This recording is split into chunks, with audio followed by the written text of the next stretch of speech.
रख ख्याल कि जिंदगी ज़रूरी है, रख ख्याल कि साहां दी डोर लमेरी है, रख ख्याल कि जश्न हाले कई बाकी ने, जिंदगी तो ना उम्मीद ना हो, जिंदगी दे कई रंग बाकी ने। तुसी ते तुहाडा परिवार हर समय रहे सेहतयाब। इसे ਲਈ ਲੈ ਹਾਜ਼ਰ ਹਾਂ ਮੈਂ PTC ਨਿਊਜ਼ ਦਾ ਇੱਕ ਖਾਸ ਉਪਰਾਲਾ ਡਾਕਟਰ ਸਪੀਕ, ਜਿਸ ਵਿੱਚ ਵੱਖ-ਵੱਖ ਬਿਮਾਰੀਆਂ ਬਾਰੇ ਵੱਖ-ਵੱਖ ਐਕਸਪਰਟ ਡਾਕਟਰਸ ਦੇ ਨਾਲ ਅਸੀਂ ਕਰਾਂਗੇ ਚਰਚਾ। ਤੇ ਅੱਜ ਦਾ ਸਾਡਾ ਵਿਸ਼ਾ ਜੁੜਿਆ ਹੈ ਪੇਟ ਦੀ ਬਿਮਾਰੀ ਨਾਲ, ਜਿਸ ਬਾਰੇ ਗੱਲ ਕਰਨ ਲਈ ਸਾਡੇ ਨਾਲ ਸੁਹਾਨਾ ਹਸਪੀਟਲ ਮੋਹਾਲੀ ਤੋਂ ਨੇ ਡਾਕਟਰ JP ਸੈਣੀ, ਕੰਸਲਟੈਂਟ ਗੈਸਟ੍ਰੋਨੋਲੋਜਿਸਟ, ਅਤੇ ਡਾਕਟਰ ਨਰਿੰਦਰ ਪੌਲ, ਕੰਸਲਟੈਂਟ ਜਨਰਲ ਲੈਪਰੋਸਕੋਪਿਕ ਸਰਜਨ। ਤੁਹਾਨੂੰ ਦੋਵਾਂ ਨੂੰ ਜੀ ਆਇਆਂ ਨੂੰ। ਥੈਂਕ ਯੂ ਡਾਕਟਰ ਸਾਹਿਬ, ਪਹਿਲੇ ਤਾਂ ਤੁਹਾਡੇ ਜ਼ਰੀਏ ਸਮੂਹ ਮੈਡੀਕਲ ਫਰਟਰਨਿਟੀ ਦਾ ਬਹੁਤ-ਬਹੁਤ ਧੰਨਵਾਦ ਕਰਨਾ ਚਾਹਾਂਗੇ, ਜੋ ਇਸ ਕੋਵਿਡ-19 ਦੀ ਸਿਚੁਏਸ਼ਨ ਦੇ ਵਿੱਚ ਆਪਣੀ ਜਾਨ ਦਾਅ 'ਤੇ ਲਾ ਕੇ ਸਾਡੇ ਸਾਰਿਆਂ ਦੀ ਜਾਨਾਂ ਨੂੰ ਸੁਰੱਖਿਅਤ ਰੱਖ ਰਹੇ ਨੇ। ਬਹੁਤ-ਬਹੁਤ ਸ਼ੁਕਰੀਆ ਤੁਹਾਡਾ। ਧੰਨਵਾਦ। ਡਾਕਟਰ JP, ਤੁਹਾਡੇ ਤੋਂ ਪਹਿਲੇ ਜਾਨਣਾ ਚਾਹਾਂਗੇ ਕਿ ਅਮੂਮਨ ਕਹਿੰਦੇ ਨੇ ਕਿ ਸਾਰੀ ਬਿਮਾਰੀਆਂ ਦੀ ਜੜ ਜਿਹੜੀ ਹੈ ਉਹ ਪੇਟ ਤੋਂ ਸ਼ੁਰੂ ਹੁੰਦੀ ਹੈ। ਜੀ ਜੀ। ਤੇ ਇਸ ਦੇ ਲੱਛਣ ਜੇ ਅਸੀਂ ਕਹੀਏ, ਲੱਛਣ ਕੀ ਹੁੰਦੇ ਨੇ? ਅੱਜ ਅਸੀਂ ਪੇਟ ਦੀਆਂ ਬਿਮਾਰੀਆਂ ਦੇ ਬਾਰੇ ਵਿੱਚ ਸਮਝਾਂਗੇ, ਜਿਸ ਵਿੱਚ ਮੇਨਲੀ ਅਸੀਂ ਆਪਣੇ ਡਾਈਜੈਸਟਿਵ ਸਿਸਟਮ ਦੀ ਗੱਲ ਕਰਾਂਗੇ।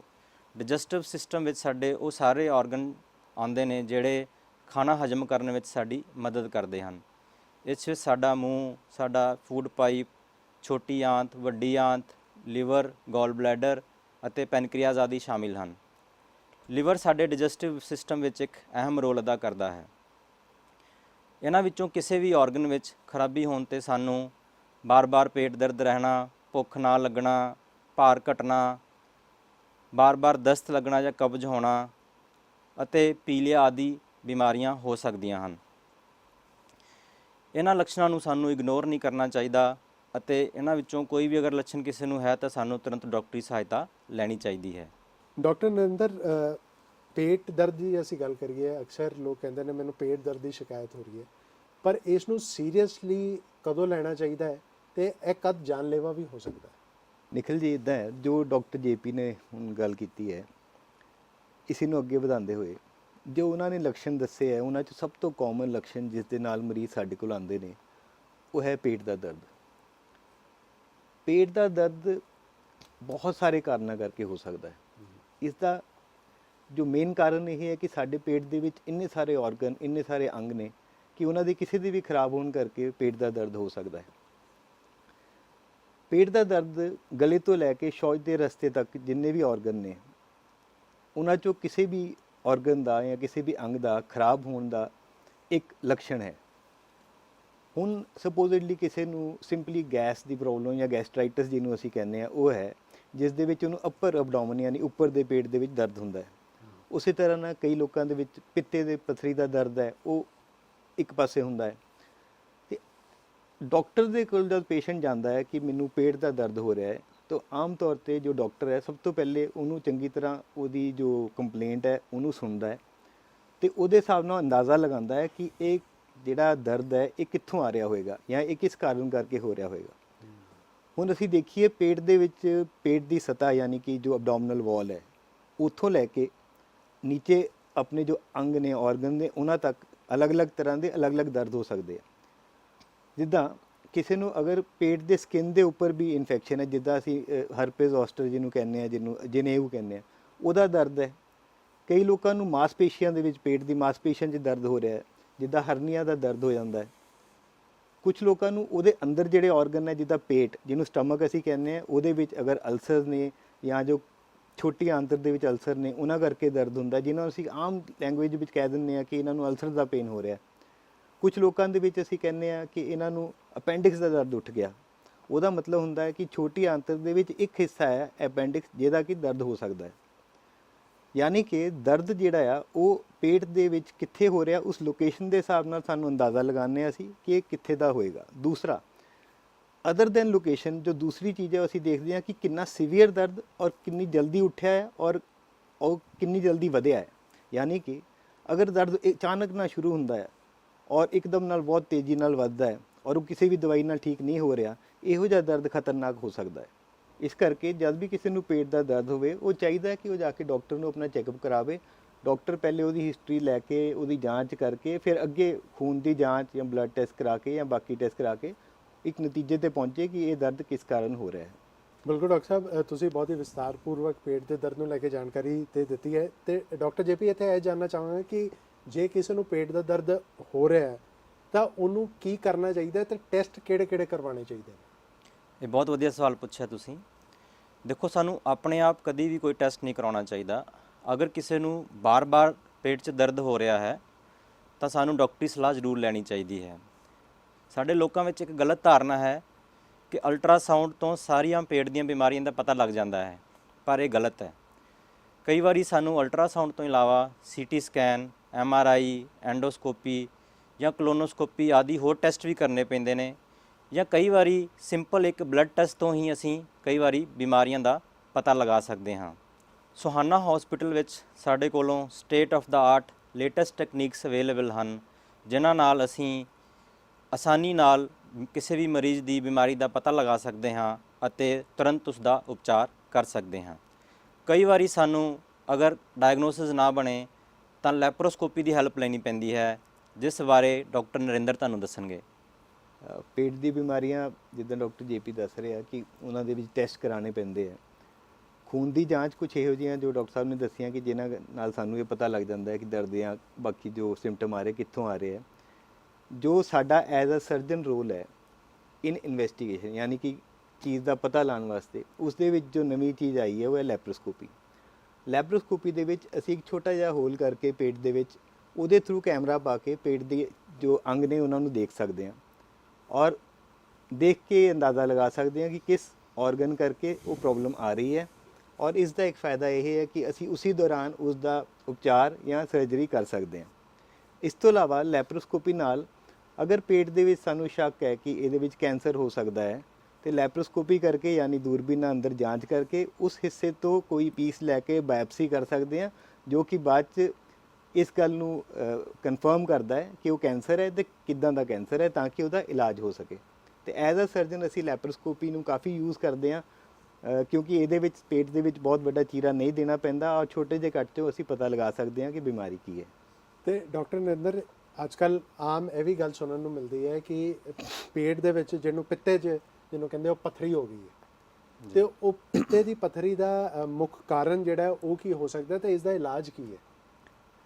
ਨਿਖਿਲ ਜੀ, ਇੱਦਾਂ ਹੈ ਕਿ ਪਿੱਤੇ ਦੀ ਪੱਥਰੀ ਸ਼ਾਇਦ ਹੀ ਕੋਈ ਪਰਿਵਾਰ ਇੱਦਾਂ ਦਾ ਹੋਏਗਾ ਜਿਹਦੇ ਵਿੱਚ ਕੋਈ ਹੁਣ ਇੱਦਾਂ ਦਾ ਸਦੱਸਿਆ ਨਹੀਂ ਹੈ ਜਿਹਨੂੰ ਪਿੱਤੇ ਦੀ ਪੱਥਰੀ ਦਾ ਆਪਰੇਸ਼ਨ ਨਹੀਂ ਹੋਇਆ ਹੈ। ਇੱਕ ਬੜੀ ਹੀ ਕਾਮਨ ਬਿਮਾਰੀ ਹੋ ਗਈ ਹੈ। ਇੱਕ ਅੰਦਾਜ਼ੇ ਦੇ ਹਿਸਾਬ ਨਾਲ 20 ਤੋਂ 25% ਪੋਪੂਲੇਸ਼ਨ ਜੋ ਹੈ ਉਹਨਾਂ ਨੂੰ ਪਿੱਤੇ ਦੀ ਪੱਥਰੀ ਦੀ ਪ੍ਰੋਬਲਮ ਹੁੰਦੀ ਹੈ। ਇਹਦੇ ਵਿੱਚ ਜੋ ਮੇਨ ਲੱਛਣ ਹੁੰਦਾ ਹੈ ਉਹ ਇਹ ਹੈ ਕਿ ਦਰਦ ਉੱਠਦਾ ਹੈ, ਜੋ ਕਿ ਕਾਫੀ ਸੀਵੀਅਰ ਹੋ ਸਕਦਾ ਹੈ ਔਰ ਇੱਕਦਮ ਉੱਠਦਾ ਹੈ ਔਰ ਕਾਫੀ ਦੇਰ ਰਹਿੰਦਾ ਹੈ। ਲੇਕਿਨ ਇਹ ਜੋ ਸਿੰਪਟਮ ਹੈ ਇਹ ਹੋਰ ਵੀ ਬਿਮਾਰੀਆਂ 'ਚ ਹੋਣ ਕਰਕੇ ਸਾਨੂੰ ਕੁਝ ਟੈਸਟ ਕਰਾਉਣੇ ਪੈਂਦੇ ਆ ਇਹ ਦੇਖਣ ਲਈ ਕਿ ਇਹ ਦਰਦ ਪਿੱਤੇ ਕਰਕੇ ਹੀ ਹੋ ਰਿਹਾ ਹੈ, ਜਿਹਦੇ ਵਿੱਚ ਸਭ ਤੋਂ ਕਾਮਨ ਜੋ ਅਸੀਂ ਟੈਸਟ ਕਰਦੇ ਹਾਂ ਹੈਗਾ ਅਲਟਰਾਸਾਊਂਡ। ਅਲਟਰਾਸਾਊਂਡ ਕਰਕੇ ਸਾਨੂੰ ਪਤਾ ਲੱਗਦਾ ਹੈ ਕਿ ਪਿੱਤੇ 'ਚ ਕਿੰਨੀਆਂ ਪੱਥਰੀਆਂ ਨੇ, ਕਿੱਥੇ ਫਸੀਆਂ ਨੇ, ਪਿੱਤੇ ਦੀ ਜੋ ਵਾਲ ਹੈ ਉਹ ਕਿੰਨੀ ਥਿਕ ਹੋਈ ਹੈ, ਯਾਨੀ ਕਿ ਉਹ ਸੋਜਸ਼ ਹੈ ਕਿ ਨਹੀਂ ਹੈ। ਇਸ ਤੋਂ ਇਲਾਵਾ ਜੋ ਪਿੱਤੇ ਦਾ ਦਰਦ ਹੈ ਉਹ ਅਗਰ ਸਟੋਨ ਅੱਗੇ ਸਲਿਪ ਕਰ ਜਾਏ ਤੇ ਉਹ ਹੋਰ ਚੀਜ਼ਾਂ ਨੂੰ ਵੀ ਅੱਗੇ ਕਰ ਸਕਦਾ, ਯਾਨੀ ਕਿ ਅਦਰ ਦੈਨ ਪੇਨ ਉਹ ਹੋਰ ਚੀਜ਼ਾਂ ਕਰ ਸਕਦਾ, ਜਿੱਦਾਂ ਜੌਂਡਿਸ ਹੋਣਾ, ਪੀਲੀਆ ਹੋਣਾ। ਅਗਰ ਸਲਿਪ ਕਰਕੇ ਉਹ ਅੱਗੇ ਖਾਣੇ ਦੀ ਨਾਲੀ 'ਚ ਜਾ ਕੇ ਫਸ ਜਾਂਦੀ ਹੈ ਪੱਥਰੀ ਤੇ ਪੀਲੀਆ ਹੋ ਸਕਦਾ ਹੈ। ਐਗਜ਼ੈਕਟਲੀ ਤਾਂ ਇਹ ਪਤਾ ਨਹੀਂ ਲਗਾ ਸਕਦੇ ਕਿ ਪਿੱਤੇ ਦੀ ਪੱਥਰੀ ਕਿਉਂ ਹੁੰਦੀ ਹੈ, ਲੇਕਿਨ ਕੁਝ ਕਾਰਨ ਜੋ ਇਹਦੇ ਵਿੱਚ ਮੇਨ ਨੇ ਉਹਨਾਂ 'ਚ ਮੇਨ ਹੈਗਾ ਹੈ ਕਿ ਜੋ ਲੋਕ ਜ਼ਿਆਦਾ ਫੈਟੀ ਫੂਡ ਖਾਂਦੇ ਨੇ ਜਾਂ ਜ਼ਿਆਦਾ ਫਾਸਟ ਫੂਡ ਖਾਂਦੇ ਨੇ ਉਹਨਾਂ 'ਚ ਪਿੱਤੇ ਦੀ ਪੱਥਰੀਆਂ ਜ਼ਿਆਦਾ ਦੇਖਣ ਨੂੰ ਮਿਲਦੀਆਂ, ਕਿਉਂਕਿ ਪਿੱਤੇ ਦੀ ਪੱਥਰੀ ਜ਼ਿਆਦਾਤਰ ਕੇਸਿਸ ਦੇ ਵਿੱਚ ਕੋਲੇਸਟ੍ਰੋਲ ਤੋਂ ਬਣਦੀ ਹੈ। ਯਾਨੀ ਜਿਨ੍ਹਾਂ ਦੇ ਵਿੱਚ ਹਾਈ ਕੋਲੇਸਟ੍ਰੋਲ ਲੈਵਲ ਹੁੰਦਾ ਆ ਉਹਨਾਂ ਵਿੱਚ ਪਿੱਤੇ ਦੀ ਪੱਥਰੀ ਬਣਨ ਦੇ ਚਾਂਸਸ ਜ਼ਿਆਦਾ ਹੁੰਦੇ ਆ। ਔਰ ਜੋ ਅਸੀਂ ਬੱਚਿਆਂ ਨੂੰ ਹੁਣ ਦਿੰਦੇ ਆ ਉਹਦਾ ਅਸਰ 10 ਸਾਲਾਂ 15 ਸਾਲਾਂ ਬਾਅਦ ਪਤਾ ਲੱਗਦਾ ਹੈ। ਇਸ ਕਰਕੇ ਜੋ ਬੱਚਿਆਂ ਦੀ ਹੁਣ ਡਾਈਟ ਅਸੀਂ ਦੇ ਰਹੇ ਹਾਂ ਉਸ 'ਤੇ ਅੱਗੇ ਜਾ ਕੇ 10-15 ਸਾਲਾਂ 'ਚ ਉਹਨਾਂ ਨੂੰ ਪਿੱਤੇ ਦੀ ਪੱਥਰੀ ਔਰ ਬਾਕੀ ਪੱਥਰੀਆਂ ਦਾ ਪ੍ਰੋਬਲਮ ਆਉਂਦੀ ਹੈ। ਮੋਸਟ ਆਫ ਦਾ ਕੇਸਿਸ ਵੀ ਸਾਨੂੰ ਆਪਰੇਸ਼ਨ ਕਰਨਾ ਹੀ ਪੈਂਦਾ ਹੈ, ਕਿਉਂਕਿ ਇਹਦੀ ਕੰਪਲਿਕੇਸ਼ਨਾਂ ਜਿਹੜੀਆਂ ਨੇ, ਜੋ ਕੰਪਲਿਕੇਸ਼ਨ ਅੱਗੇ ਹੋ ਸਕਦੀਆਂ ਉਹ ਕਾਫੀ ਸੀਰੀਅਸ ਨੇ। ਪਰ ਆਪਰੇਸ਼ਨ ਇਹਦਾ ਇੰਨਾ ਕੋਈ ਡਿਫਿਕਲਟ ਨਹੀਂ ਹੈ। ਅੱਜ ਕੱਲ੍ਹ ਜ਼ਿਆਦਾਤਰ ਆਪਰੇਸ਼ਨ ਜੋ ਹੈ ਉਹ ਦੂਰਬੀਨ ਨਾਲ ਹੀ ਹੁੰਦੇ ਆ। ਪੇਸ਼ੈਂਟ ਨੂੰ ਇੱਕ ਅੱਧੇ ਦਿਨ ਵਾਸਤੇ ਹਸਪੀਟਲ 'ਚ ਰਹਿਣਾ ਪੈਂਦਾ ਹੈ ਔਰ ਆਪਣੇ ਕੰਮ 'ਤੇ ਉਹ ਜਲਦੀ ਵਾਪਸ ਜਾ ਸਕਦਾ ਹੈ। ਅਤੇ ਇਹ ਕੋਈ ਬਹੁਤ ਜ਼ਿਆਦਾ ਘਬਰਾਉਣ ਵਾਲੀ ਗੱਲ ਨਹੀਂ ਹੈ। ਇਹ ਜ਼ਰੂਰ ਕਹਾਂਗਾ ਕਿ ਜਿਨ੍ਹਾਂ ਨੂੰ ਇਹ ਪ੍ਰੋਬਲਮ ਆਂਦੀ ਹੈ ਉਹਨਾਂ ਨੂੰ ਚਾਹੀਦਾ ਹੈ ਕਿ ਆਪਣਾ ਆਪਰੇਸ਼ਨ ਟਾਈਮ ਤੇ ਕਰਾ ਲੈਣ ਤਾਂ ਕਿ ਅੱਗੇ ਕੰਪਲਿਕੇਸ਼ਨ ਨਾ ਹੋਵੇ। ਡਾਕਟਰ ਜੇਪੀ, ਫੈਟੀ ਲੀਵਰ ਵੀ ਅੱਜ ਕੱਲ੍ਹ ਬੜਾ ਅਮੂਮਨ ਸੁਣਨ ਨੂੰ ਮਿਲਦਾ ਹੈ ਜੀ। ਇਹ ਫੈਟੀ ਲੀਵਰ ਪਹਿਲੇ ਤਾਂ ਹੈ ਕੀ, ਤੇ ਇਹਨੂੰ ਕਿੰਨਾ ਸੀਰੀਅਸਲੀ ਲਿਆ ਜਾਵੇ ਤੇ ਇਸ ਤੋਂ ਬਚਿਆ ਕਿਵੇਂ ਜਾਏ? ਦੇਖੋ, ਫੈਟੀ ਲੀਵਰ ਹੈ ਸਾਡੇ ਲਿਵਰ 'ਚ ਐਕਸਟਰਾ ਫੈਟ ਦਾ ਜਮ੍ਹਾਂ ਹੋ ਜਾਣਾ। ਜਦੋਂ ਐਕਸਟਰਾ ਫੈਟ ਸਾਡੇ ਲਿਵਰ 'ਚ ਜਮ੍ਹਾਂ ਹੁੰਦੀ ਹੈ ਤੇ ਇਹ ਸਾਡੇ ਲਿਵਰ ਦੇ ਸੈਲਜ਼ ਨੂੰ ਤੋੜਨਾ ਸ਼ੁਰੂ ਕਰ ਦਿੰਦੀ ਹੈ, ਜਿਸ ਨਾਲ ਸਾਡਾ ਲਿਵਰ ਹੌਲੀ ਹੌਲੀ ਖਰਾਬ ਹੋ ਜਾਂਦਾ ਹੈ, ਜਿਸ ਨੂੰ ਕਿ ਸਿਰੋਸਿਸ ਆਫ ਲਿਵਰ ਕਿਹਾ ਜਾਂਦਾ ਹੈ। ਫੈਟੀ ਲਿਵਰ ਹੋਣ ਦੇ ਮੁੱਖ ਕਾਰਨ ਓਵਰਵੇਟ ਹੋਣਾ, ਡਾਇਬਟੀਜ਼ ਅਤੇ ਹੈਵੀ ਕੰਜ਼ੰਪਸ਼ਨ ਆਫ ਅਲਕੋਹਲ ਹੈ। ਇਹ ਦੇਖਿਆ ਗਿਆ ਹੈ ਕਿ ਆਲਮੋਸਟ 30 ਤੋਂ 40% ਲੋਕਾਂ ਵਿੱਚ ਫੈਟੀ ਲਿਵਰ ਪਾਇਆ ਜਾਂਦਾ ਹੈ। ਅਗਰ ਇਸ ਦਾ ਟਾਈਮ ਸਿਰ ਆਪਾਂ ਟੈਸਟ ਕਰਵਾ ਲਈਏ ਅਤੇ ਡਾਕਟਰੀ ਸਲਾਹ ਲੈ ਲਈਏ ਤਾਂ ਇਸ ਲਿਵਰ ਨੂੰ ਖਰਾਬ ਹੋਣ ਤੋਂ ਬਚਾਇਆ ਜਾ ਸਕਦਾ ਹੈ। ਅੱਜ ਕੱਲ੍ਹ ਅਸੀਂ ਨਿਊ ਟੈਕਨੀਕਸ ਜਿਵੇਂ ਲਿਵਰ ਫਾਈਬਰੋਸਕੈਨ, ਇਲਾਸਟੋਗ੍ਰਾਫੀ ਆਦਿ ਯੂਜ਼ ਕਰ ਰਹੇ ਹਾਂ, ਜਿਨ੍ਹਾਂ ਨਾਲ ਅਰਲੀ ਸਟੇਜ ਵਿੱਚ ਫੈਟੀ ਲਿਵਰ ਦਾ ਡਾਇਗਨੋਸਿਸ ਕੀਤਾ ਜਾ ਸਕਦਾ ਹੈ ਅਤੇ ਲਿਵਰ ਨੂੰ ਖਰਾਬ ਹੋਣ ਤੋਂ ਬਚਾਇਆ ਜਾ ਸਕਦਾ ਹੈ। ਫੈਟੀ ਲਿਵਰ ਤੋਂ ਬਚਣ ਲਈ ਸਾਨੂੰ ਰੈਗੂਲਰ ਐਕਸਰਸਾਈਜ਼ ਕਰਨੀ ਚਾਹੀਦੀ ਹੈ, ਵੇਟ ਕੰਟਰੋਲ 'ਚ ਰੱਖਣਾ ਚਾਹੀਦਾ ਹੈ ਆਪਣਾ, ਅਲਕੋਹਲ ਦੇ ਸੇਵਨ ਤੋਂ ਬਚਣਾ ਚਾਹੀਦਾ ਹੈ। ਬਿਲਕੁਲ, ਸਿਹਤਯਾਬ ਜੇ ਤੁਸੀਂ ਰਹਿਣਾ ਹੈ ਤੇ ਵੇਟ ਕੰਟਰੋਲ ਤੇ ਕਰਨਾ ਹੀ ਪਏਗਾ ਤੇ ਨਾਲੇ ਰੈਗੂਲਰ ਐਕਸਰਸਾਈਜ਼ ਵੀ ਜ਼ਰੂਰੀ ਹੈ। ਡਾਕਟਰ ਨਰਿੰਦਰ, ਜੇ ਅਸੀਂ ਗੱਲ ਕਰੀਏ ਪੇਟ ਦੇ ਕੈਂਸਰ ਨੂੰ ਲੈ ਕੇ, ਤੇ ਉਹ ਪੇਟ ਦੇ ਕੈਂਸਰ ਕਿਹੜੇ ਨੇ ਤੇ ਇਸ ਦਾ ਲੱਛਣ ਕੀ ਹੁੰਦੇ ਨੇ ਤਾਂ ਕਿ ਅਰਲੀ ਸਟੇਜ ਤੇ ਵੀ ਇਹਦਾ ਪਤਾ ਲੱਗ ਜਾਂਦਾ? ਜੋ ਲੱਛਣ ਅਸੀਂ ਕੈਂਸਰ ਦੇ ਮੰਨਦੇ ਹਾਂ ਪੇਟ ਦੇ, ਉਹਨਾਂ ਵਿੱਚ ਪੇਟ ਦਾ ਦਰਦ ਹੋਣਾ, ਭੁੱਖ ਦਾ ਘਟਣਾ, ਭਾਰ ਦਾ ਘਟਣਾ, ਬਾਰ-ਬਾਰ ਦਸਤ ਲੱਗਣਾ ਜਾਂ ਦਸਤ ਤੋਂ ਬਾਅਦ ਕਬਜ਼ ਹੋਣਾ, ਫਿਰ ਕਬਜ਼ ਤੋਂ ਬਾਅਦ ਫਿਰ ਤੋਂ ਦਸਤ ਹੋ ਜਾਣਾ, ਆਲਟਰਨੇਟ ਹੋਣਾ, ਇਹ ਸਾਰੇ ਸਿੰਪਟਮ ਨੇ। ਲੈਟਰਿਨ ਦੇ ਵਿੱਚ ਖੂਨ ਆਣਾ, ਇਹ ਬੜਾ ਵੱਡਾ ਸਿੰਪਟਮ ਹੈ ਜਿਹੜਾ ਕਿ ਇਸ ਨੂੰ ਪੁਆਇੰਟ ਕਰਦਾ ਹੈ ਕਿ ਕੈਂਸਰ ਹੈ। ਕੈਂਸਰ ਅਗਰ ਹੈਗਾ ਵੀ ਹੈ ਤਾਂ ਵੀ ਹੁਣ ਫਿਲਹਾਲ ਜੋ ਸਾਡੀ ਮੈਡੀਕਲ ਸਾਇੰਸ ਹੈ ਉਹਨੇ ਕਾਫੀ ਤਰੱਕੀ ਕਰ ਲਈ ਹੈ, ਉਹਦੇ ਵਿੱਚ ਹਰ ਇੱਕ ਤਰ੍ਹਾਂ ਦੇ ਕੈਂਸਰ ਦਾ ਕੋਈ ਨਾ ਕੋਈ ਇਲਾਜ ਹੈਗਾ ਹੈ। ਸਾਡੇ ਦੇਸ਼ ਦੇ ਵਿੱਚ ਕਿਉਂਕਿ ਸਕਰੀਨਿੰਗ ਪ੍ਰੋਗਰਾਮਸ ਬਹੁਤ ਜ਼ਿਆਦਾ ਨਹੀਂ ਹੁੰਦੇ, ਯਾਨੀ ਕਿ ਆਮ ਤੌਰ 'ਤੇ ਜਿੱਦਾਂ ਬਾਹਰਲੇ ਦੇਸ਼ਾਂ ਦੇ ਵਿੱਚ ਹੁੰਦਾ ਹੈ ਕਿ ਉਹ ਸਕਰੀਨ ਕਰਦੇ ਰਹਿੰਦੇ ਆ ਬਾਰ-ਬਾਰ ਆਪਣੇ, ਸਾਡੇ ਦੇਸ਼ 'ਚ ਜੋ ਵੀ ਲੋਕ ਹੈ ਉਹਨਾਂ ਨੂੰ ਰਿਸਪੌਂਸਿਬਿਲਟੀ ਉਹਨਾਂ ਉੱਤੇ ਆਪਣੀ ਹੈ ਕਿ ਉਹਨਾਂ ਨੇ ਆਪਣੇ ਆਪ ਨੂੰ ਸਕਰੀਨ ਕਰਾਉਣਾ ਹੈ। ਇਹਦੇ ਵਿੱਚ ਇਹ ਜ਼ਰੂਰੀ ਹੈ ਕਿ ਅਸੀਂ ਹਰ ਸਾਲ ਆਪਣਾ ਚੈੱਕਅਪ ਕਰਾਈਏ, ਪੇਟ ਦਾ ਅਲਟਰਾਸਾਊਂਡ, ਖੂਨ ਦੇ ਟੈਸਟ, ਡਾਕਟਰ ਤੋਂ ਜਾਂਚ ਕਰਾਈਏ ਤਾਂ ਕਿ ਸਾਨੂੰ ਟਾਈਮ ਤੇ ਪਤਾ ਲੱਗ ਸਕੇ ਕਿ ਕੈਂਸਰ ਹੈ ਕਿ ਨਹੀਂ ਹੈ। ਕਿਉਂਕਿ ਕੈਂਸਰ ਦਾ ਇਲਾਜ ਅਗਰ ਪਹਿਲੀ ਸਟੇਜ ਦੇ ਵਿੱਚ ਹੋ ਜਾਂਦਾ ਹੈ ਤਾਂ ਉਹਦੇ ਵਿੱਚ ਇੱਕ ਤਾਂ ਨਾਰਮਲ ਲਾਈਫ ਬੰਦਾ ਜੀ ਸਕਦਾ ਹੈ ਔਰ ਜ਼ਿਆਦਾ ਕੋਈ ਪ੍ਰੋਬਲਮ ਨਹੀਂ ਆਉਂਦੀ। ਜਿਵੇਂ ਡਾਕਟਰ ਸਾਹਿਬ ਨੇ ਕਿਹਾ ਹੈ ਕਿ ਜੇ ਕੈਂਸਰ ਦੇ ਲੱਛਣ ਨਜ਼ਰ ਆ ਵੀ ਰਹੇ ਨੇ ਤੇ ਘਬਰਾਉਣ ਦੀ ਲੋੜ ਨਹੀਂ ਹੈ, ਇਲਾਜ ਜ਼ਰੂਰ ਉਹਦਾ ਹੋ ਸਕਦਾ ਹੈ। ਤੇ ਇਹ ਇੱਕ ਸਵਾਲ ਡਾਕਟਰ ਜੇਪੀ ਤੇ ਡਾਕਟਰ ਨਰਿੰਦਰ ਤੁਹਾਡੇ ਦੋਵਾਂ ਤੋਂ ਜਾਣਨਾ ਚਾਹਾਂਗਾ, ਜੋ ਮੈਨੂੰ ਲੱਗਦਾ ਹੈ ਕਿ ਸਾਡੇ ਵਿਊਅਰਸ ਦੇ ਮਨ ਦੇ ਵਿੱਚ ਵੀ ਆ ਰਿਹਾ ਹੋਵੇਗਾ ਕਿ ਕੀ ਪੇਟ ਦੀ ਬਿਮਾਰੀਆਂ ਦਾ ਇਹ ਜੋ ਕੋਵਿਡ-19 ਦੀ ਸਿਚੁਏਸ਼ਨ ਇਸ ਵਕਤ ਚੱਲ ਰਹੀ ਹੈ, ਕੀ ਉਸ ਨਾਲ ਵੀ ਕੋਈ ਸੰਬੰਧ ਹੈ? ਜੀ, ਜਿਵੇਂ ਹੀ ਦੇਖ ਰਹੇ ਹਾਂ ਕਿ ਕੋਵਿਡ-19 ਨੇ ਪੂਰੀ ਦੁਨੀਆ ਨੂੰ ਆਪਣੀ ਲਪੇਟ ਵਿੱਚ ਲਿਆ ਹੋਇਆ ਹੈ। ਕੋਵਿਡ-19 ਵਿੱਚ ਸਾਹ ਤੋਂ ਇਲਾਵਾ ਪੇਟ ਦੀਆਂ ਵੀ ਕਾਫੀ ਬਿਮਾਰੀਆਂ ਹੋ ਸਕਦੀਆਂ ਹਨ, ਜਿਵੇਂ ਭੁੱਖ ਨਾ ਲੱਗਣਾ, ਮੂੰਹ ਦਾ ਟੇਸਟ ਚਲਾ ਜਾਣਾ, ਪੇਟ ਵਿੱਚ ਦਰਦ ਰਹਿਣਾ, ਭਾਰ ਘਟਣਾ ਅਤੇ ਦਸਤ ਲੱਗਣਾ। ਇਹ ਕਾਫੀ ਕਾਮਨ ਸਿੰਪਟਮ ਜੋ ਕਿ ਕੋਵਿਡ ਦੇ ਮਰੀਜ਼ਾਂ ਵਿੱਚ ਦੇਖੇ ਗਏ ਨੇ, ਜੋ ਕਿ ਪੇਟ ਦੇ ਨਾਲ ਰਿਲੇਟਡ ਨੇ। ਅਗਰ ਕਿਸੇ ਨੂੰ ਬੁਖਾਰ ਦੇ ਨਾਲ ਇਹ ਸਾਰੇ ਸਿੰਪਟਮ ਆ ਰਹੇ ਹਨ ਤਾਂ ਉਸ ਨੂੰ ਆਪਣਾ ਕੋਵਿਡ ਟੈਸਟ ਕਰਾਉਣਾ ਚਾਹੀਦਾ ਹੈ, ਜਿਸ ਨਾਲ ਉਸ ਦੀ ਅਤੇ ਉਸ ਦੇ ਨਾਲਦਿਆਂ ਦੀ ਸੇਫਟੀ ਜ਼ਰੂਰੀ ਹੈ। ਇਸ ਤੋਂ ਇਲਾਵਾ ਇਹ ਵੀ ਦੇਖਿਆ ਗਿਆ ਹੈ ਕਿ ਕੋਵਿਡ-19 ਵਾਇਰਸ ਫੀਕੋ ਓਰਲ ਰੂਟ ਨਾਲ ਵੀ ਟਰਾਂਸਮਿਟ ਹੋ ਜਾਂਦਾ ਹੈ, ਜਿਸ ਨੂੰ ਕਿ ਅਸੀਂ ਇਹ ਕਹਿ ਸਕਦੇ ਹਾਂ ਕਿ ਉਲਟੀ ਜਾਂ ਦਸਤ ਰਾਹੀਂ ਵੀ ਇੱਕ ਦੂਜੇ ਨੂੰ ਫੈਲ ਸਕਦਾ ਹੈ ਤੇ ਸਾਨੂੰ ਇਸ ਚੀਜ਼ ਦਾ ਵੀ ਧਿਆਨ ਰੱਖਣਾ ਚਾਹੀਦਾ ਹੈ। ਇਹ ਵੀ ਦੇਖਿਆ ਗਿਆ ਹੈ ਕਿ ਕੋਵਿਡ-19 ਦੇ ਨਾਲ ਕੁਝ ਸਰਜੀਕਲ ਕੰਪਲਿਕੇਸ਼ਨਸ ਵੀ ਐਸੋਸੀਏਟਡ ਨੇ, ਜਿਨ੍ਹਾਂ ਦੇ ਬਾਰੇ ਡਾਕਟਰ ਨਰਿੰਦਰ ਤੁਹਾਨੂੰ ਵਿਸਥਾਰ ਨਾਲ ਦੱਸਣਗੇ। ਕੋਵਿਡ ਦੇ ਵਿੱਚ ਵੈਸੇ ਤਾਂ ਜ਼ਿਆਦਾਤਰ ਕੇਸਿਸ ਵਿੱਚ ਜੋ ਅਸੀਂ ਮੰਨਿਆ ਜਾਂਦਾ ਹੈ ਕਿ ਕੋਵਿਡ ਸਾਹ ਦੀ ਬਿਮਾਰੀ ਹੈ, ਯਾਨੀ ਫੇਫੜਿਆਂ 'ਤੇ ਅਸਰ ਕਰਦੀ ਹੈ। ਲੇਕਿਨ ਜਿੱਦਾਂ ਡਾਕਟਰ ਜੇਪੀ ਨੇ ਦੱਸਿਆ ਕਿ 20% ਲੋਕਾਂ ਦੇ ਵਿੱਚ ਇਹ ਪੇਟ 'ਤੇ ਜਾਂ ਇੰਟੈਸਟਾਈਨ 'ਤੇ ਵੀ ਅਸਰ ਕਰਦੀ ਹੈ। ਐਜ਼ ਅ ਸਰਜਨ ਜੋ ਅਸੀਂ ਕੋਵਿਡ ਦੇ ਟਾਈਮ 'ਤੇ ਦੇਖਿਆ ਹੈ ਕਿ ਸਾਡੇ ਕੋਲ ਇਹੋ ਜਿਹੇ ਕੇਸਿਸ ਆਉਂਦੇ ਨੇ ਜਿਨ੍ਹਾਂ ਦੇ ਵਿੱਚ ਪੇਟ ਦੀ ਨਾੜੀ ਇੱਕਦਮ ਨਾਲ ਉਹਦਾ ਖੂਨ ਸਪਲਾਈ ਬੰਦ ਹੋ ਗਈ ਔਰ ਉਹ ਕਾਲੀ ਪੈ ਗਈ ਔਰ ਸਾਨੂੰ ਇੱਕਦਮ ਨਾਲ ਆਪਰੇਸ਼ਨ ਕਰਨਾ ਪਿਆ। ਇਹ ਉਹ ਕੇਸਿਸ ਦੇ ਵਿੱਚ ਅਸੀਂ ਜ਼ਿਆਦਾ ਦੇਖਣ ਨੂੰ ਮਿਲਿਆ ਜਿਨ੍ਹਾਂ ਦੇ ਵਿੱਚ ਕੋਵਿਡ ਕਾਫੀ ਸੀਰੀਅਸ ਹੋਇਆ, ਉਹਨਾਂ ਨੂੰ ਕਾਫੀ ਦੇਰ ਉਹਦਾ ਇਲਾਜ ਕਰਾਉਣਾ ਪਿਆ, ਉਹਦੇ ਲਈ ਉਹਨਾਂ ਨੂੰ ਕਾਫੀ ਸਾਰੀ ਦਵਾਈਆਂ ਚੱਲੀਆਂ ਅਤੇ ਉਹਦੇ ਨਾਲ ਉਹਨਾਂ ਨੂੰ ਜੋ ਅੰਤਰਾ ਆ ਉਹਦੀ ਜੋ ਬਲੱਡ ਸਪਲਾਈ ਹੈ, ਉਹਦੀ ਜੋ ਖੂਨ ਦੀ ਸਪਲਾਈ ਹੈ, ਉਸ 'ਤੇ ਅਸਰ ਅਸੀਂ ਦੇਖਿਆ ਹੈ। ਪਿਛਲੇ ਕਾਫੀ ਟਾਈਮ ਤੋਂ ਸਾਲ ਤੋਂ ਅਸੀਂ ਇਹ ਦੇਖ ਰਹੇ ਹਾਂ ਕਿ ਜੋ ਇਹੋ ਜਿਹੇ ਕੇਸਿਸ ਹੈ ਇਹਨਾਂ ਦੇ ਵਿੱਚ ਵਾਧਾ ਆਇਆ ਹੈ। ਦੂਸਰਾ, ਕੋਵਿਡ ਦੇ ਵਿੱਚ ਜੋ ਅਸੀਂ ਆਪਰੇਸ਼ਨ ਕਰਦੇ ਹਾਂ, ਜੋ ਆਮ ਆਪਰੇਸ਼ਨ ਕਰਦੇ ਹਾਂ, ਜਿੱਦਾਂ ਸਪੋਜ਼ਿਟਲੀ ਕਿਸੇ ਨੇ ਹਰਨੀਆ ਦਾ ਆਪਰੇਸ਼ਨ ਕਰਾਉਣਾ ਹੈ, ਕਿਸੇ ਨੇ ਪਿੱਤੇ ਦਾ ਆਪਰੇਸ਼ਨ ਕਰਾਉਣਾ ਹੈ, ਕਿਸੇ ਨੇ ਕੋਈ ਵੀ ਪੇਟ ਦਾ ਆਪਰੇਸ਼ਨ ਕਰਾਉਣਾ ਹੈ, ਪਹਿਲੀ ਗੱਲ ਤਾਂ ਕਿ ਜੋ ਇਲੈਕਟਿਵ ਆਪਰੇਸ਼ਨ ਹੈ, ਜੋ ਕਿ ਆਮ ਐਮਰਜੈਂਸੀ ਆਪਰੇਸ਼ਨ ਨਹੀਂ ਹੈ, ਉਹ ਅਸੀਂ ਆਮ ਤੌਰ ਤੇ ਇਹ ਟਾਈਮ ਦੇ ਵਿੱਚ ਘਟਾ ਦਿੰਦੇ ਹਾਂ ਕਿ ਅਸੀਂ ਇਹ ਨਹੀਂ ਕਰਦੇ। ਲੇਕਿਨ ਜੇ ਸਾਨੂੰ ਉਹ ਕਰਨੇ ਹੀ ਪੈਂਦੇ ਹੈ, ਯਾਨੀ ਕਿ ਜਿਹੜੇ ਪੇਸ਼ੈਂਟ ਨੂੰ ਕੋਵਿਡ ਨਹੀਂ ਹੈ ਉਹਦੇ ਵਿੱਚ ਵੀ ਜਦ ਸਾਨੂੰ ਸਰਜਰੀ ਕਰਨੀ ਪੈਂਦੀ ਹੈ ਤਾਂ ਸਾਨੂੰ ਬਹੁਤ ਖਿਆਲ ਰੱਖਣਾ ਪੈਂਦਾ ਹੈ। ਹਰ ਇੱਕ ਪੇਸ਼ੈਂਟ ਦਾ ਪਹਿਲੇ ਕੋਵਿਡ ਟੈਸਟ ਹੁੰਦਾ ਹੈ। ਹੁਣ ਜਿੱਦਾਂ ਸਾਡੇ ਹਸਪੀਟਲ ਦੇ ਵਿੱਚ ਆਪਣਾ ਕੋਵਿਡ ਚੈੱਕ ਕਰਨ ਦੀ ਮਸ਼ੀਨ ਹੈ, ਤਾਂ ਪਹਿਲੇ ਅਸੀਂ ਉਹ ਚੈੱਕ ਕਰਦੇ ਹਾਂ ਕਿ ਇਹਨੂੰ ਕੋਵਿਡ ਤਾਂ ਨਹੀਂ ਹੈ, ਔਰ ਜਿਨ੍ਹਾਂ ਦੇ ਵਿੱਚ ਕੋਵਿਡ ਪੋਜ਼ਿਟਿਵ ਹੈ ਲੇਕਿਨ ਉਹਨਾਂ ਨੂੰ ਆਪਰੇਸ਼ਨ ਦੀ ਲੋੜ ਹੈ, ਜੋ ਕਿ ਆਪਰੇਸ਼ਨ ਕੋਵਿਡ ਦਾ ਰਿਲੇਸ਼ਨ ਨਹੀਂ ਹੈ, ਲੇਕਿਨ ਉਹਨਾਂ ਦੇ ਵਿੱਚ ਵੀ ਸਾਨੂੰ ਇਸ ਗੱਲ ਦਾ ਖਿਆਲ ਰੱਖਣਾ ਪੈਂਦਾ ਹੈ ਕਿ ਜਿਨ੍ਹਾਂ ਪੇਸ਼ੈਂਟ ਦੇ ਵਿੱਚ ਕੋਵਿਡ ਦੀ ਇਨਫੈਕਸ਼ਨ ਹੁੰਦੀ ਹੈ ਉਹਨਾਂ 'ਚ ਆਪਰੇਸ਼ਨ ਤੋਂ ਬਾਅਦ ਕੰਪਲਿਕੇਸ਼ਨ ਦੇ ਰੇਟ ਬਹੁਤ ਹਾਈ ਨੇ, ਕਿਉਂਕਿ ਉਹਨਾਂ ਨੂੰ ਬੇਹੋਸ਼ ਕਰਨਾ ਪੈਂਦਾ ਹੈ, ਸਾਹ ਦੀ ਮੈਡੀਸਿਨ ਦੇਣੀ ਪੈਂਦੀ ਹੈ। ਇਸ ਕਰਕੇ ਇਹ ਸਾਰੀ ਚੀਜ਼ਾਂ ਨੇ ਕਾਫੀ ਕੰਪਲਿਕੇਟ ਕੀਤਾ ਹੈ ਸਾਡਾ ਇਹ ਵਾਲਾ ਟਾਈਮ, ਤੇ ਇਸ ਗੱਲ ਦਾ ਖਿਆਲ ਰੱਖਣਾ ਚਾਹੀਦਾ ਹੈ ਕਿ ਕੋਵਿਡ ਤੋਂ ਜਿੰਨਾ ਬਚਿਆ ਜਾ ਸਕੇ ਉਨਾ ਅੱਛਾ ਹੈ। ਡਾਕਟਰ JP, ਪਹਿਲੇ ਤਾਂ ਮੇਰਾ ਵੀ ਇੱਕ ਮਿਸਕਨਸੈਪਸ਼ਨ ਹੈ, ਜਾਂ ਮੈਂ ਕਹਾਂਗਾ ਇੱਕ ਸਵਾਲ ਹੈ ਕਿ ਕਾਲਾ ਪੀਲੀਆ ਕੋਈ ਬਿਮਾਰੀ ਹੁੰਦੀ ਹੈ, ਤੇ ਜੇ ਬਿਮਾਰੀ ਇਹ ਹੈ ਤੇ ਇਹਦਾ ਇਲਾਜ ਕੀ ਹੈ? ਇਹ ਬਹੁਤ ਵਧੀਆ ਸਵਾਲ ਪੁੱਛਿਆ ਤੁਸੀਂ। ਦੇਖੋ, ਪੀਲੀਆ ਦਾ ਮਤਲਬ ਹੈਪੇਟਾਈਟਸ। ਹੈਪੇਟਾਈਟਸ ਦਾ ਮਤਲਬ ਹੈ ਕਿ ਸਾਡੇ ਲਿਵਰ 'ਚ ਸੋਜ ਆ ਜਾਣਾ। ਹੈਪੇਟਾਈਟਸ ਦੇ ਬਹੁਤ ਸਾਰੇ ਕਾਰਨ ਹਨ, ਜਿਨ੍ਹਾਂ ਵਿੱਚ ਇੱਕ ਵਾਇਰਲ ਹੈਪੇਟਾਈਟਸ ਹੈ। ਇਹ ਵਾਇਰਲ ਹੈਪੇਟਾਈਟਸ 4 ਤਰ੍ਹਾਂ ਦਾ ਮੇਨ ਹੈ ਜੋ ਕਿ ਸਾਡੇ ਲਿਵਰ ਨੂੰ ਇਨਫੈਕਟ ਕਰਦਾ ਹੈ। ਇਸ ਵਿੱਚ ਹੈਪੇਟਾਈਟਸ A, E, B ਅਤੇ C ਹੈ। ਜੋ ਹੈਪੇਟਾਈਟਸ B ਅਤੇ C ਹੈ ਉਹ ਖੂਨ ਰਾਹੀਂ ਫੈਲਦੇ ਨੇ, ਜਿਨ੍ਹਾਂ ਨੂੰ ਕਿ ਕਾਲੇ ਪੀਲੀਆ ਦਾ ਨਾਂ ਦਿੱਤਾ ਜਾਂਦਾ ਹੈ।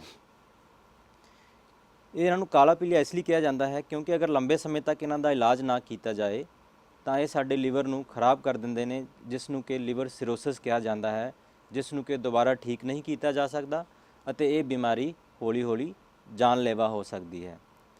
ਅਗਰ ਕਿਸੇ ਨੂੰ ਵੀ ਲਿਵਰ ਦੀ ਬਿਮਾਰੀ ਦੇ ਕੋਈ ਲੱਛਣ ਹਨ ਤਾਂ ਸਾਨੂੰ ਆਪਣਾ ਟੈਸਟ ਕਰਾਉਣਾ ਚਾਹੀਦਾ ਹੈ, ਸਪੈਸ਼ਲੀ ਹੈਪੇਟਾਈਟਸ B ਅਤੇ C ਦਾ, ਅਤੇ ਇਸ ਦਾ ਅਗਰ ਸਹੀ ਟਾਈਮ 'ਤੇ ਇਲਾਜ ਕੀਤਾ ਜਾਏ ਤਾਂ ਲਿਵਰ ਨੂੰ ਖਰਾਬ ਹੋਣ ਤੋਂ ਬਚਾਇਆ ਜਾ ਸਕਦਾ ਹੈ। ਤੇ ਡਾਕਟਰ ਨਰਿੰਦਰ, ਤੁਸੀਂ ਹੁਣੇ ਹਰਨੀਆ ਦਾ ਜ਼ਿਕਰ ਕਰ ਰਹੇ ਸੀ ਕਿ ਪੇਟ ਵਿੱਚ ਹਰਨੀਆ ਹੋਣਾ ਵੀ ਕੋਈ ਬਿਮਾਰੀ ਹੁੰਦੀ ਹੈ, ਤੇ ਜੇ ਬਿਮਾਰੀ ਹੈ ਤੇ ਇਸ ਦੇ ਲੱਛਣ ਕੀ ਹੁੰਦੇ ਨੇ, ਇਲਾਜ ਕੀ ਹੈ? ਨਿਖਿਲ ਜੀ, ਜੋ ਪੇਟ ਦਾ ਹਰਨੀਆ ਅਸੀਂ ਕਹਿੰਦੇ ਹਾਂ, ਇਹਦਾ ਮਤਲਬ ਹੈ ਕਿ ਪੇਟ ਦੀ ਮਾਸਪੇਸ਼ੀਆਂ ਅਗਰ ਕਮਜ਼ੋਰ ਹੋ ਜਾਣ ਤੇ ਉਹ ਜਗ੍ਹਾ ਛੱਡ ਦਿੰਦੀਆਂ। ਉਸ ਜਗ੍ਹਾ ਜਿੱਥੇ ਉਹ ਛੱਡ ਦਿੰਦੀਆਂ ਉੱਥੇ ਕੋਈ ਹੋਲ ਜਾਂ ਡਿਫੈਕਟ ਬਣ ਜਾਂਦਾ, ਜਿਹਦੇ ਵਿੱਚੋਂ ਪੇਟ ਦੇ ਅੰਗ ਜੋ ਹੈ ਉਹ ਬਾਹਰ ਨੂੰ ਆਉਂਦੇ ਨੇ। ਯਾਨੀ ਕਿ ਪੇਟ ਦੇ ਵਿੱਚ ਕਮਜ਼ੋਰੀ ਹੋਣਾ, ਪੇਟ ਦੀ ਐਬਡੋਮੀਨਲ ਵਾਲ ਯਾਨੀ ਮਾਸਪੇਸ਼ੀ 'ਚ ਕਮਜ਼ੋਰੀ ਹੋਣਾ ਹਰਨੀਆ ਹੈ।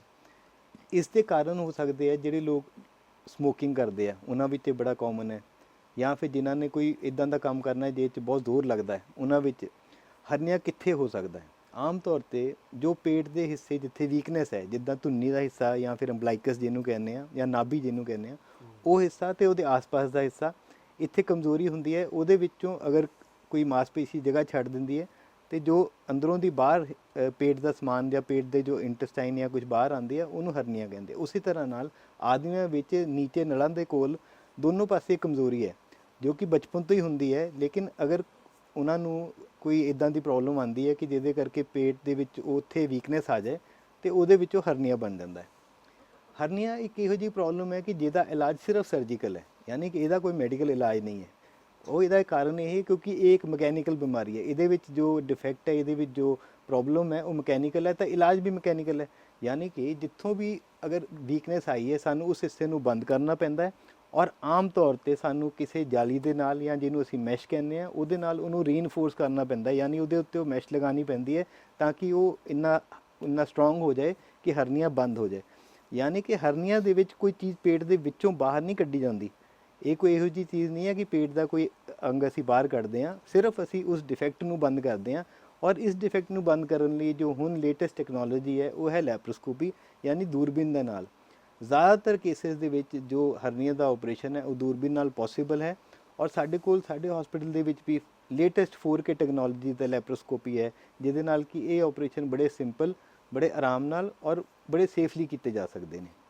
ਤੇ ਡਾਕਟਰ ਸਾਹਿਬ, ਆਮ ਲੋਕਾਂ ਦਾ ਇਹ ਸਵਾਲ ਹੈ, ਮੈਨੂੰ ਲੱਗਦਾ ਤੁਹਾਡੇ ਤੱਕ ਵੀ ਬਾਰ-ਬਾਰ ਪਹੁੰਚਦਾ ਹੋਵੇਗਾ ਕਿ ਅਸੀਂ ਕੀ ਅਜਿਹਾ ਕਰੀਏ ਕਿ ਸਾਨੂੰ ਪੇਟ ਦੀ ਜਿਹੜੀ ਬਿਮਾਰੀਆਂ ਹੈ ਉਹ ਨਾ ਹੀ ਲੱਗਣ, ਕਿਉਂਕਿ ਜਿਵੇਂ ਮੈਂ ਸ਼ੁਰੂਆਤ ਦੇ ਵਿੱਚ ਕਿਹਾ ਸੀ ਕਿ ਪੇਟ ਦੀ ਬਿਮਾਰੀਆਂ ਤੋਂ ਹੀ ਕਹਿੰਦੇ ਸਾਰੀ ਬਿਮਾਰੀਆਂ ਦੀ ਸ਼ੁਰੂਆਤ ਹੁੰਦੀ ਹੈ। ਜੀ, ਦੇਖੋ ਜੀ, ਪੇਟ ਦੀਆਂ ਬਿਮਾਰੀਆਂ ਤੋਂ ਬਚਣ ਲਈ ਸਾਨੂੰ 3-4 ਸਿੰਪਲ ਜਿਹੀਆਂ ਗੱਲਾਂ ਦਾ ਧਿਆਨ ਰੱਖਣਾ ਚਾਹੀਦਾ ਹੈ।